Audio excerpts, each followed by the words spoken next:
ಮೂಷಿಕವಾಗನ ಮೋದಹಸ್ತ ಸಾಂಬರಕರ್ಣ ವಿಲಂಬಿತ ಸೂದ್ರ ವಾಮನ ರೂಪ ಮಹೇಶ್ವರಬುದ್ರ ವಿಘ್ನ ವಿನಾಯಕ ಪಾದ ನಮಸ್ತೆ.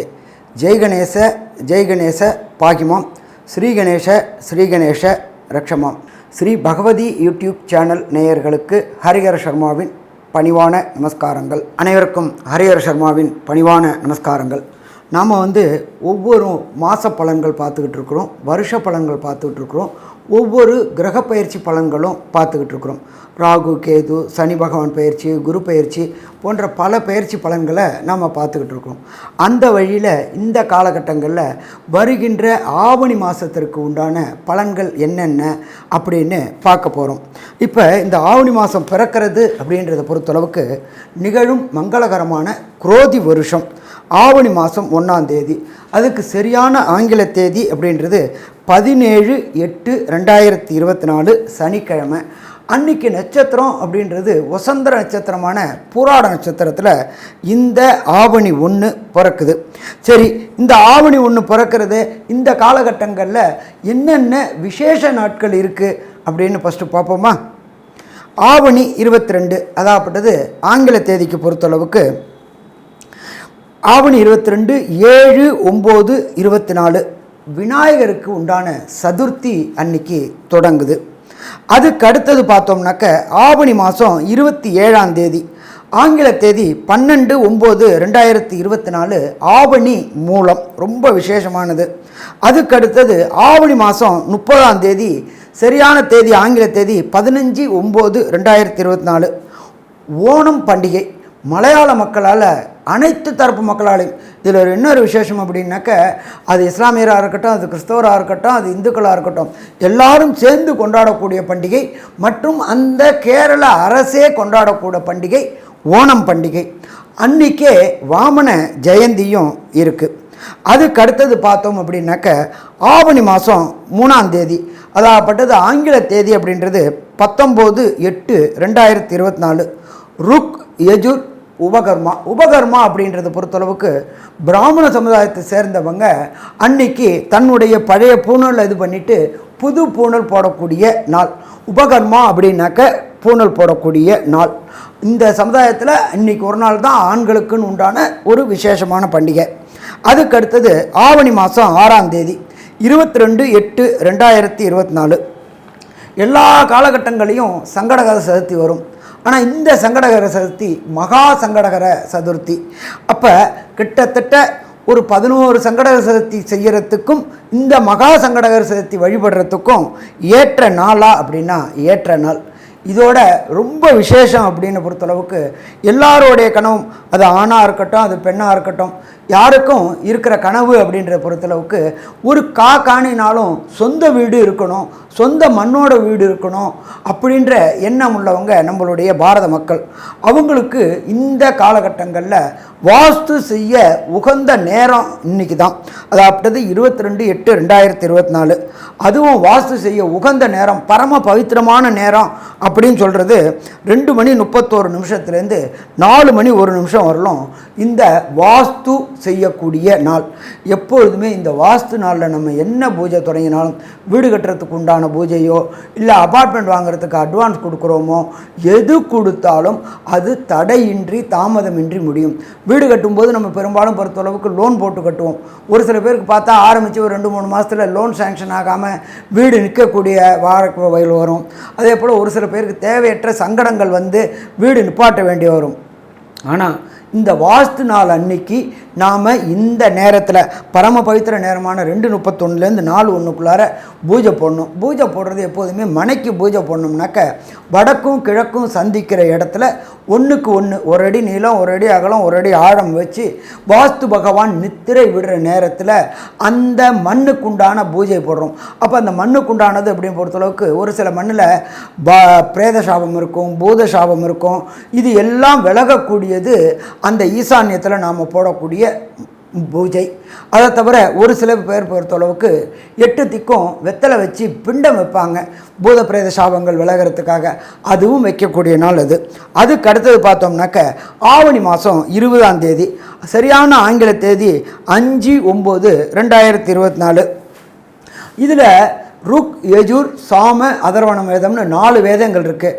அதில் சாம வேதத்தை சேர்ந்தவங்க யஜுர் உபகர்மா கொண்டாடக்கூடிய காலகட்டங்கள் அப்படின்றது 5/9/2024. ஸோ இப்போ இத்தனை பண்டிகைகளும் இத்தனை விசேஷங்களும் இந்த ஆவணி மாதத்தில் இருக்குது. சரி, இதை தவிர நம்ம இப்போ பார்க்க போகிறது ஆவணி மாதம் பிறக்கக்கூடிய 1ஆம் தேதி அப்படின்றது 17/8/2024 சனிக்கிழமை. கிரக நிலவரம், அதாவது கோல் சாரம், அன்றைய தினம் கிரக நிலவரம் என்னென்ன இருக்குன்னு பார்க்கலாமா? ரிஷபத்தில் குரு பகவானும் செவ்வாய் பகவானும் சேர்ந்து இருக்கிறாங்க. அதை தவிர கர்க்கடகத்தில் புத பகவான் இருக்கார். ஆவணி மாதத்துக்கே உண்டான சிம்ம மாதம் அப்படிம்போம். சிம்ம மாதத்தில் சூரிய பகவான் சிம்மத்திலேயே இருக்கார், கூட சுக்கிர பகவானும் சேர்ந்து இருக்கார். இதை தவிர காலபுருஷ தத்துவத்தின்படி 6வது ராசியான கன்னியா ராசியில் கேது பகவான், ஞானக்காரகனான கேது பகவான் இருக்கார். இதை தவிர கும்பத்தில் சனி பகவான் வக்ர நிலையில் இருக்கார். வக்ர நிலை அப்படின்றது பலம் இழக்கக்கூடிய நிலை. இந்த வக்ர நிலை அப்படின்றது சற்றேறக்குறைய ஒரு 114 நாள் இருக்கிறாரு. அந்த 114 நாளில் இந்த நாளும் அதில் இருக்கிறாரு. வக்ரம் அப்படின்னா பலம் இழக்கக்கூடிய நாள். சனி பகவான் பலம் இழந்தாக்க நமக்கு நல்லதா? நமக்கு நல்லது. அதுக்கு அடுத்தது காலபுருஷ தத்துவத்துப்படி 12வது ராசியான மீன ராசியில் எம்பெருமான் ராகு பெருமான் கோதண்ட ராகுவா வீற்றிருக்கிற நாள். அந்த நாள் அதாவது ஆவணி மாதம் 1ஆம் தேதி தொடங்கக்கூடிய நாள். ஸோ இந்த காலகட்டங்களில் இந்தந்த கிரகங்கள் இந்தந்த கட்டங்களில் இருக்காரு அப்படின்னு பார்த்தோம். சரி, இப்போ இந்த ஆவணி மாதத்தில் பொறுத்தளவுக்கு ஒவ்வொரு ராசிக்கும் என்னென்ன நற்பலன்கள், என்னென்ன கெடுபலன்கள், இதை தவிர என்னென்ன தினங்கள் தவிர்க்க வேண்டிய தினங்கள் அப்படின்றது சந்திராசிரம தினங்கள் என்னென்னைக்கு அப்படின்னு பார்ப்போம். அதே போல் ஒரு சில பேருக்கு ஜாதக ரீதியாக, தனிப்பட்ட ஜாதக ரீதியாக தசாநாதனும் புத்திநாதனும் அந்தரநாதனும் சூட்சுமநாதனும் சரியில்லாமல் இருந்தால் மேற்கண்ட பலன்கள் கிடைக்காமல் இருக்கும். அப்போ அந்த பலன்கள் கிடைக்கிறதுக்கு என்ன கோயிலை வழிபட்டால் சிறப்பாக இருக்கும்னு பார்ப்போமா? அன்பார்ந்த விருச்சிக ராசி அன்பர்களே, இந்த விருச்சிகம் அப்படின்னாலே தேளு அப்படிம்போம். அதோடைய அதிபதி அப்படின்றது அங்காரகன் என்கின்ற செவ்வாய் பகவான் என்போம். அப்போ உங்களுடைய ராசிநாதனான செவ்வாய் ராசிக்கு 7ஆம் இடமான சுக்கிரனுடைய வீட்டில் குரு பகவானோட சேர்ந்த செவ்வாயாக இருக்கார். அப்போ எப்போ ஒருத்தருக்கு ராசிநாதன் நல்லா இருக்கார், அந்த ராசியை பிரகஸ்பதியான குருவும் பார்க்குறாரு அப்படின்னு சொன்னாலே அந்த மாதம் வெற்றிகரமான மாதம்னு சொல்லலாம். எப்பொழுதுமே ராசிநாதன் பார்த்தாச்சுன்னா தடைகளும் தாமதங்களும் அத்தனையும் விலகக்கூடிய மாதம் இந்த ஆவணி மாதம். அதே போல் ராசிநாதனை ராசிக்கு 7ல் இருக்கிறதுனால இந்த விருச்சிக ராசி அன்பர்களுக்கு நீண்ட நாட்களாக திருமணம் தடையும் தாமதமும் ஏற்பட்டுக்கிட்டே இருந்துச்சு. அப்போ அந்த திருமணம் தடையும் தாமதமும் விலகக்கூடிய மாதம் இந்த ஆவணி மாதம்னு சொல்லலாம். அப்போ இந்த ஆவணி மாதத்தில் கண்டிப்பாக இந்த விருச்சிக ராசி அன்பர்களுக்கு திருமணம் கைகூடக்கூடிய மாதம்.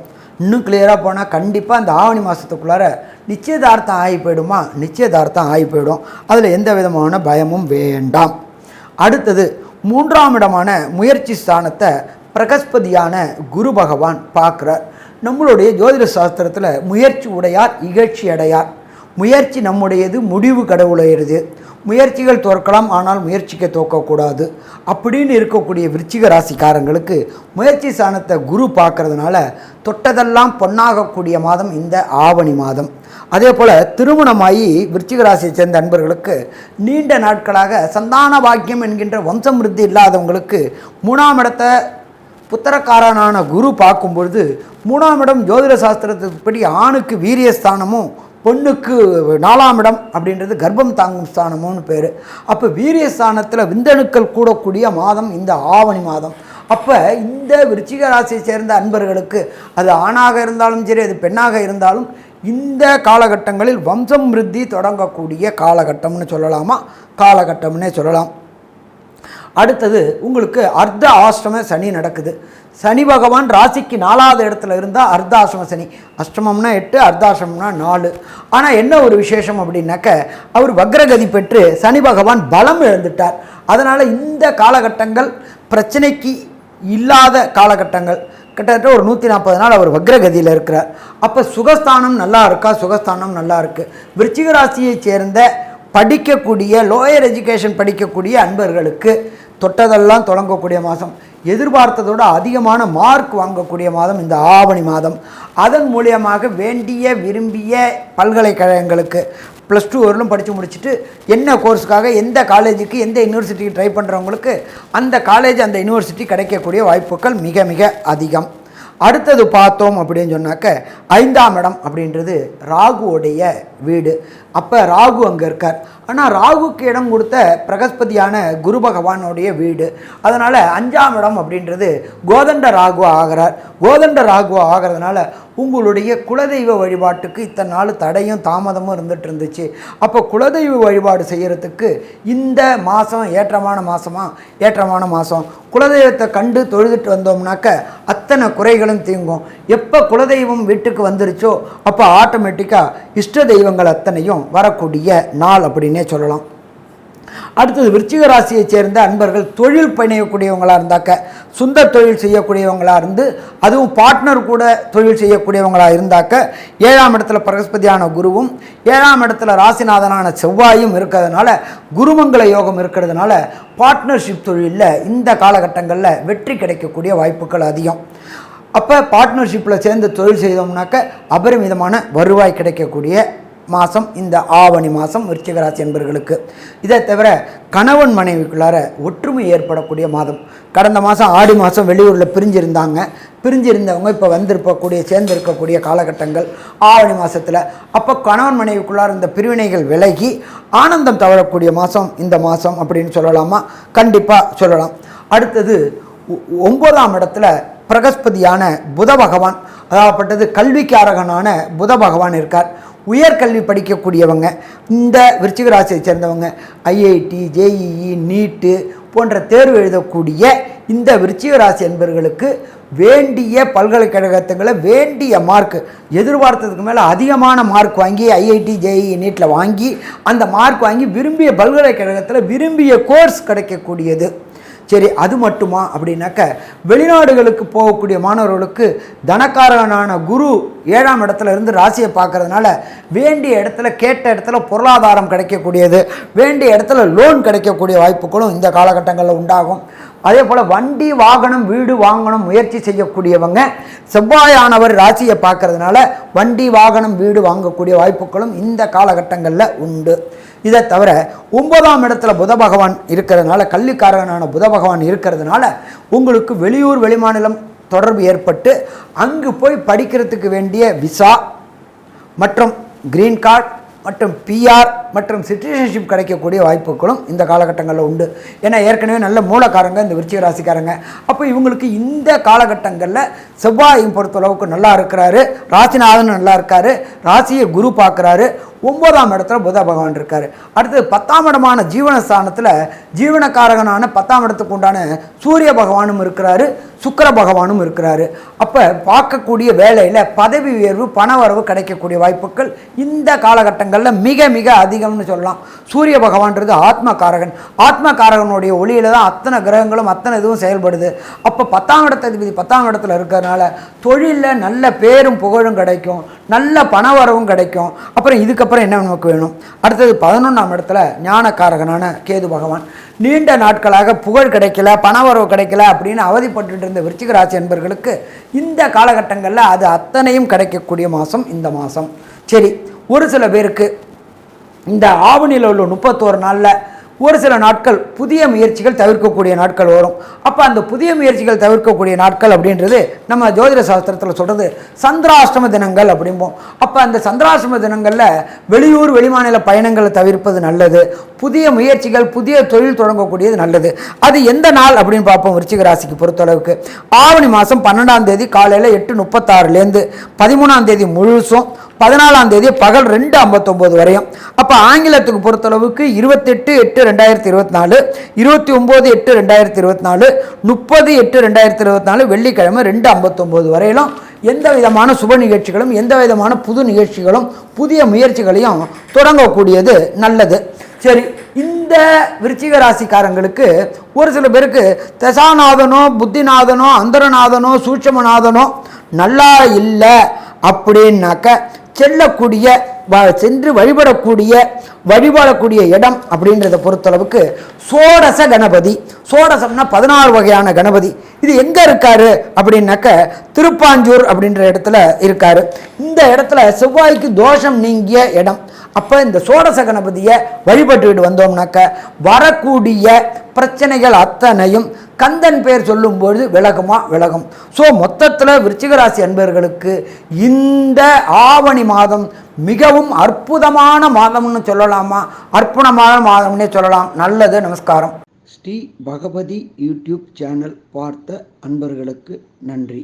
இதே போன்று ஆன்மீக தொடர்புடைய ஜோதிட தொடர்புடைய தகவல்களை தொடர்ந்து நீங்கள் பெற ஸ்ரீ பகவதி யூடியூப் சேனலை சப்ஸ்கிரைப் செய்யுங்கள் மற்றும் அருகில் உள்ள பெல் ஐக்கானை அதை அழுத்தினீர்கள் என்றால் தொடர்ந்து என்னுடைய சேனலை பார்க்க முடியும். நன்றி. நமஸ்காரம்.